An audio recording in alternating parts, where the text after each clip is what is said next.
I'm Abigail, the youngest of 3 kids.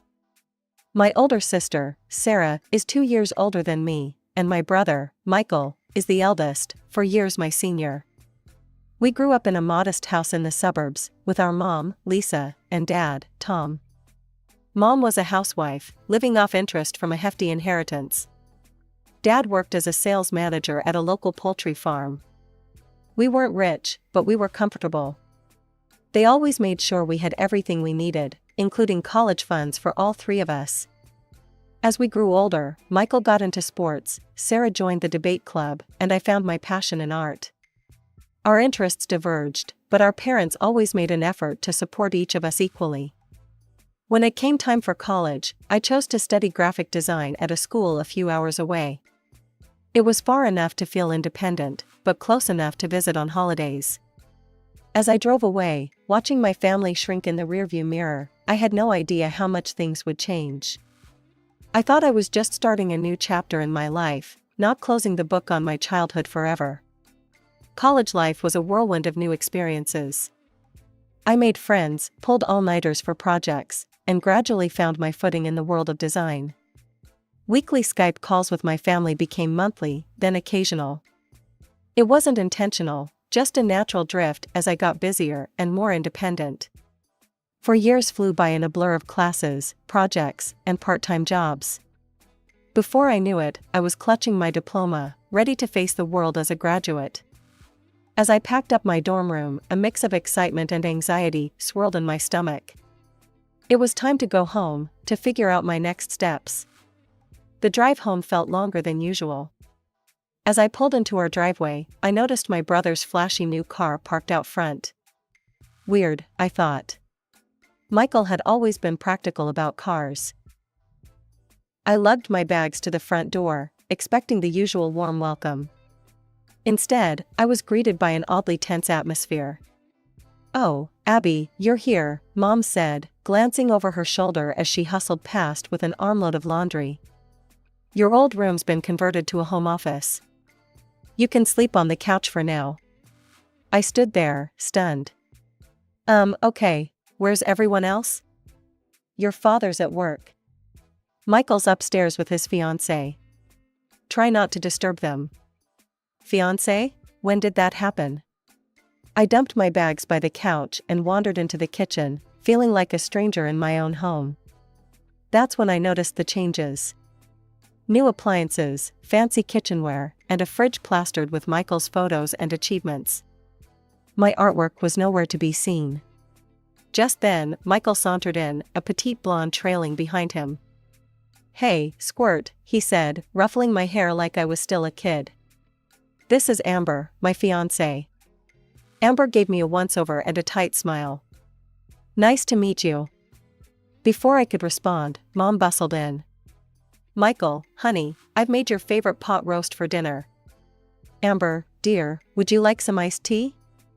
I watched, bewildered, as Mom fawned over them. It was like I wasn't even there. That night, I tossed and turned on the lumpy couch, trying to make sense of it all. The next morning, I cornered Sarah in the backyard. "What the hell is going on?" I hissed. Sarah sighed, looking tired. "A lot's changed, Abby. Michael got a cushy job at the bank, and suddenly he's the golden child. Mom and Dad act like he's their meal ticket to a comfortable retirement. But what about us? We're on our own," Sarah said bitterly. "They've made that pretty clear." As if on cue, Dad walked out. "Girls, your mother and I have been thinking. It might be best if you two found your own place. The house is getting a bit crowded with Michael and Amber here." Sarah and I exchanged glances. This wasn't a suggestion, it was an eviction notice. The next few days were a blur of apartment hunting and job searching. I landed an entry-level position at a local design firm, while Sarah continued her work as a paralegal. We found a decent 2-bedroom apartment and moved out within a week. Over the next few months, Sarah and I fell into a comfortable routine. We split chores, shared meals, and supported each other through the ups and downs of adult life. It wasn't perfect, but it was ours. Meanwhile, our relationship with our parents grew increasingly strained.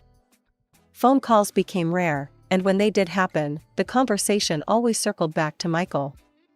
It hurt, being treated like an afterthought.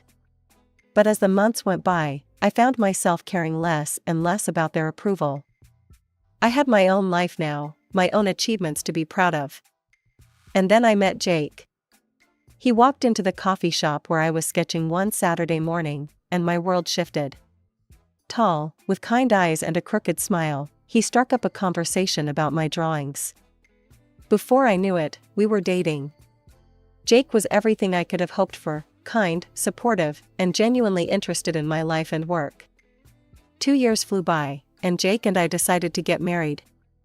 It was time to introduce him to my family. I was a bundle of nerves the day Jake and I drove to my parents' house. The moment we stepped inside, my parents descended on us like a pair of circling hawks. Mom's eyes darted to Jake's watch and shoes, while Dad immediately started grilling him. "So, Jake, what do you do for a living?" Dad asked, his tone deceptively casual. Jake, bless him, took it in stride. "I'm a software engineer at TechCorp. Been there for about 5 years now." I watched my parents exchange a look. I could practically see the dollar signs in their eyes. For the next hour, Jake fielded questions about his job, his savings, his 5-year plan. By the end of it, I was ready to scream, but Jake remained calm and collected. Finally, Dad leaned back in his chair, a satisfied look on his face. "Well, Jake, I have to say, you seem like a fine young man. A suitable match for our Abigail." I bristled at the word suitable, like I was a horse being sold at auction, but I bit my tongue. This was going better than I'd expected. As we were leaving, Mom pulled me aside. "Abigail, dear, your father and I have been talking. We'd like to pay for your engagement party and half of the wedding expenses." I left that day feeling hopeful for the first time in years. Maybe things were finally changing. Maybe my parents were starting to see me again. The next few weeks were a whirlwind of planning. Mom took charge of the engagement party, booking a swanky restaurant and inviting what seemed like half the town. I provided a guest list, but she kept adding names I didn't recognize. "Don't worry, dear," she'd say when I questioned it. "These are important people. It'll be good for you to know them." I was too caught up in the excitement to argue. Jake and I threw ourselves into wedding plans, and for once, everything seemed to be falling into place. Then, a week before the engagement party, my phone rang. It was Mom. "Abigail, I'm afraid we have to cancel the party," she said, her voice oddly flat. "Your brother, well, he and Amber had a fight. She's left him. He's absolutely devastated. We can't possibly have a celebration at a time like this." I couldn't believe what I was hearing. "But Mom, everything's arranged. People are expecting." "Don't be selfish, Abigail," she snapped. "Your brother needs us right now. I'm sure you understand." The call ended, leaving me standing in my living room, phone in hand, feeling like I'd been punched in the gut. After the shock of my parents' decision wore off, I felt a mix of anger and despair. I needed to talk to someone who would understand, so I called Sarah. "They did what?" Sarah exclaimed when I told her what happened. "That's ridiculous. Why don't you call Michael? Find out what's really going on. I bet it's not as bad as Mom and Dad are making it out to be." I hesitated. Michael and I hadn't been close in years, but Sarah had a point. "Okay, I'll do it." With a deep breath, I dialed Michael's number. To my surprise, he picked up on the second ring. "Hey, what's up?" He sounded perfectly normal, not at all like the devastated mess our parents had described. "Michael, I heard about you and Amber." "I'm sorry. What happened?" There was a pause, then a heavy sigh. "Yeah, well, it's complicated. I screwed up, Abby. I cheated on her, and she found out. Anyway, why are you calling?" I explained about the engagement party, and how our parents had cancelled it because of his situation. "What?" Michael sounded genuinely surprised. "I don't care if you have a party. Hell, I wasn't even planning to come." His words confirmed what I'd suspected. This was just another excuse for our parents to control my life. Thanks for being honest, Michael. I hope things work out with Amber. After hanging up, I immediately called my parents. This had gone far enough. Mom, Dad, I just talked to Michael, I said as soon as they picked up. He doesn't care about the engagement party. He wasn't even planning to come. There's no reason to cancel it. There was a moment of silence, then Dad's voice came through, hard and angry. Abigail, I can't believe how selfish you're being. Your brother is going through a difficult time, and all you can think about is your party? But Dad, that's not. Mom cut in, her voice shrill. We raised you better than this, Abigail. Family comes first. Always. But I am family, I shouted, frustration boiling over. What about me? What about what I want? That's enough, Dad roared. The party is cancelled. End of discussion. The line went dead. I stared at my phone in disbelief, tears of anger and hurt stinging my eyes. In desperation, I called the one person who had always been in my corner, Grandma Rose, my father's mother. Through tears, I explained everything, the engagement, my parents' promise, the cancellation, and the conversation with Michael. Oh, honey, Grandma said softly. I'm so sorry you're going through this. Your parents, well, they've always had their blind spots. Let me talk to them. I waited anxiously for Grandma to call back, hoping against hope that she could talk some sense into my parents. An hour later, my phone rang. I'm sorry, Abby, Grandma said, sounding tired and frustrated. I tried, but they won't budge. Your father said they've already canceled the restaurant reservation and notified the guests. I'm so sorry. As the reality of the situation sank in, I felt a strange calm settle over me. It's okay, Grandma. It's not your fault. Thank you for trying. After we hung up, I sat in silence for a long time, processing everything that had happened. My parents had gone behind my back, canceled my engagement party, and hadn't even had the decency to tell me themselves. I looked at the framed photo on my bedside table, a picture of my whole family from years ago, all of us smiling and happy. With a sudden, decisive movement, I turned the frame face down. It was time to accept the truth. The family in that photo didn't exist anymore. The day after the disastrous phone calls, I was nursing a cup of coffee and trying to figure out how to salvage my engagement plans when there was a knock at the door. To my surprise, it was Grandma Rose. We settled on the couch, and Grandma took a deep breath. Abby, honey, I'm afraid your parents haven't been entirely truthful with you. My stomach clenched. What do you mean?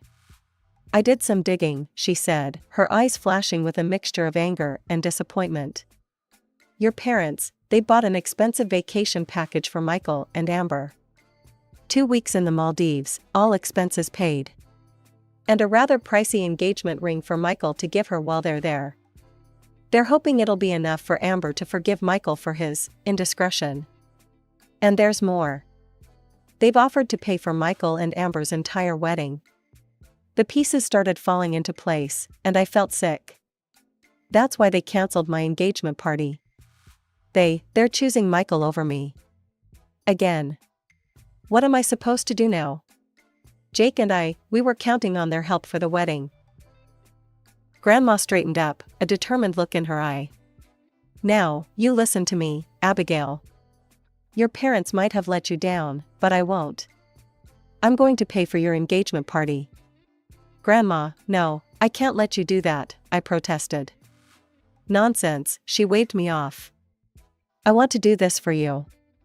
And what's more, I'm going to pay for half of your wedding too. I shook my head vehemently. Absolutely not. That's too much money, Grandma. I won't let you spend your savings on me like that. Grandma's eyes twinkled. Well, then, how about this? I'll lend you the money for half the wedding. You can pay me back when you're able. No interest, of course. I'm not a bank, after all. We spent the next couple of hours planning. By the end of it, we had a new date set, 3 weeks from now, and a plan of action. As soon as Grandma left, I sat down at my computer and drafted an email to all our guests in which I informed we had postponed the engagement party for 3 weeks, and apologized for the inconvenience. The engagement party was a breath of fresh air after all the drama. Jake and I were surrounded by people who genuinely cared about us, and for one perfect evening, all the family tension melted away. The morning after the party, we dove headfirst into wedding preparations. Grandma became my rock during this time. We met regularly to discuss wedding details, poring over flower arrangements and cake designs. But our conversations often strayed far beyond wedding talk. We shared stories, laughed over old family photos. But not everyone was happy about our growing bond. About a month into our wedding planning, my phone rang. It was Mom. "Abigail," she said, her voice cold, "I need to talk to you about your grandmother. You need to stop spending so much time with her. It's not right, you taking advantage of her like this." I nearly dropped the phone in shock. Taking advantage? What are you talking about? Don't play dumb, Mom snapped. We know what you're doing. Trying to turn her against us, hoping she'll leave everything to you in her will. You've always been selfish, Abigail, but I never thought you'd stoop this low. I found my voice then, anger bubbling up. That's ridiculous, Mom. I'm not going to stop seeing Grandma just because you're paranoid. If we're done here, I have a wedding to plan. I hung up before she could respond, my hands shaking with rage. Little did I know, that phone call was just the beginning. The next day, Sarah called me in a panic. "Abby, have you seen Facebook?" she asked, her voice tight. "You need to look. Now." With a sense of dread, I opened the app. What I saw made my blood run cold. There, in black and white, were posts from both Mom and Dad, painting me as some kind of scheming gold digger. "Our daughter has always been selfish," one post read, "but manipulating her elderly grandmother for money is a new low." Another claimed I was tearing the family apart and refusing to consider anyone's feelings, but her own. The comments were even worse. Aunts, uncles, cousins, people I'd grown up with, all chiming in to express their disappointment in me. It felt like the entire family had turned against me overnight. I scrolled through the comments, feeling increasingly nauseous, when one caught my eye. It was from an account I didn't recognize, vehemently defending me against the onslaught of accusations. "How dare you spread such lies about your own daughter," the comment read. "Abigail is a kind and caring young woman. You should be ashamed of yourselves." My parents' responses were swift and brutal. They called the commenter a fool, and Grandma a crazy old woman who didn't know that I want to rob her. When the mystery defender continued to stand up for me, my parents resorted to name-calling and insults that made me cringe. It wasn't until later that evening, when Grandma called me, that I realized the truth. "Abby, dear," she said, her voice a mix of anger and amusement, "I hope you don't mind, but I may have stirred up a bit of trouble on Facebook." As she explained how she'd created an account to defend me, using a fake name to avoid detection, I felt a rush of love and gratitude for this incredible woman. "Oh, Grandma," I said, torn between laughter and tears, "you didn't have to do that." "Of course I did," she replied firmly. "Nobody talks about my granddaughter that way, not even my own son."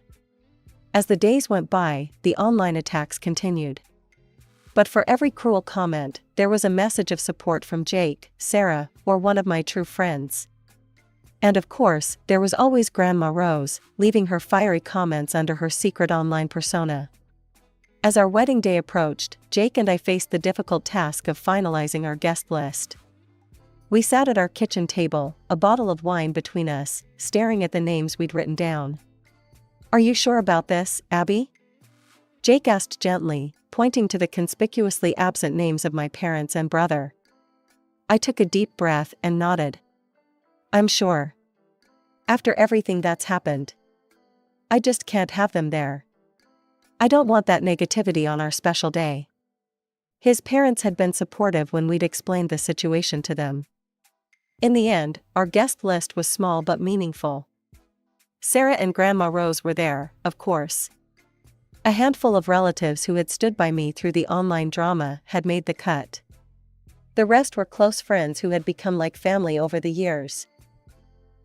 The ceremony was everything I'd hoped for, simple, heartfelt, and filled with love. As Jake and I exchanged vows, I looked out at our small gathering of guests and felt a wave of gratitude wash over me. These were the people who truly mattered, who had stood by us through thick and thin. As the evening wore on, Grandma Rose clinked her glass, calling for everyone's attention. "Abigail, Jake," she began, her voice strong and clear.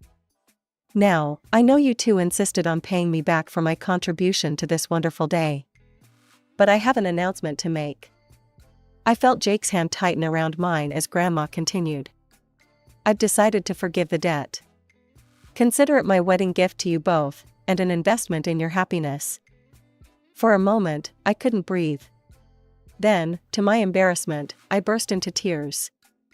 Unable to contain myself, I rushed around the table and enveloped her in a hug. "Thank you," I whispered, my voice thick with emotion. "For everything." The rest of the reception passed in a blur of joy and laughter. As Jake and I swayed on the dance floor for our first dance, I caught sight of Sarah and Grandma Rose, arm in arm, beaming at us. In that moment, surrounded by the warmth and love of our chosen family, I felt a sense of peace settle over me. Yes, there was still pain from the rift with my parents and brother. But looking around at the smiling faces of those who had chosen to stand by us, I knew we had all the family we needed. Life has a funny way of coming full circle. It was almost a year after our wedding when the final act of our family drama unfolded. I was having Sunday brunch with Jake, Sarah, and Grandma Rose, a tradition we'd started after the wedding, when Grandma dropped a bombshell. "I've rewritten my will," she announced casually, as if commenting on the weather. "The bulk of my estate will be split between you and Sarah." We were stunned into silence. It was Sarah who finally found her voice. "But what about Dad and Michael?" Grandma's eyes hardened. "They've made their choices. I'm making mine." Of course, news travels fast in families, even fractured ones. It wasn't long before my parents found out, and all hell broke loose. I was at work when my phone started buzzing incessantly with notifications. Ducking into an empty conference room, I opened my messages to find a barrage of angry texts from my parents. "How dare you manipulate your grandmother like this? We always knew you were after her money. You've torn this family apart." I felt my chest tighten, old wounds threatening to reopen. But before I could spiral, another message came through, this one from Grandma. "Don't worry, dear. I'm handling it." And handle it she did. Later that evening, Grandma called to fill me in on what had transpired. She had invited my parents over, ostensibly to discuss the will. But when they arrived, spitting fire and accusations, she calmly pulled out her iPad and opened Facebook. "Do you recognize this account?" she asked them, pointing to the profile that had so vehemently defended me months ago. My parents, confused, shook their heads. "That's me," Grandma revealed. "I saw every hateful word you wrote about Abigail. I saw how you turned the family against her. And I saw how you spoke about me when you thought I couldn't see." She then proceeded to show them screenshots of their own words, calling her crazy old woman and worse. "I may be old," she told them, her voice steel, "but I'm far from crazy. And I have more than enough evidence here to take you to court for harassment and defamation if you continue this behavior." My parents, she said, had gone pale. "But I don't want to do that," Grandma continued. "What I want is for you to take a long, hard look at yourselves. At the damage you've done to this family with your favoritism and your cruelty." In the weeks that followed, an uneasy truce settled over the family. My parents retreated, chastened by Grandma's words and the threat of legal action. They made no more public posts about me, and the family grapevine fell silent. As for Michael, life had a way of balancing the scales. Despite all my parents' efforts, the expensive vacation, the ring, the promises of a lavish wedding, Amber couldn't forgive his infidelity. She left him for good, and last I heard, he was back living with our parents. It's been 3 years since that day. Jake and I are happy in our life together. We bought a small house not far from where Sarah lives, and we see her and Grandma Rose regularly. Our Sunday brunches have become a cherished tradition, filled with laughter, love, and occasionally, Grandma's legendary apple pie. My parents and Michael? We don't talk. Sometimes I feel a pang of sadness for what might have been, but mostly, I'm at peace with it. I've learned that family isn't just about blood, it's about the people who stand by you, who love you unconditionally, who fight for you when you can't fight for yourself.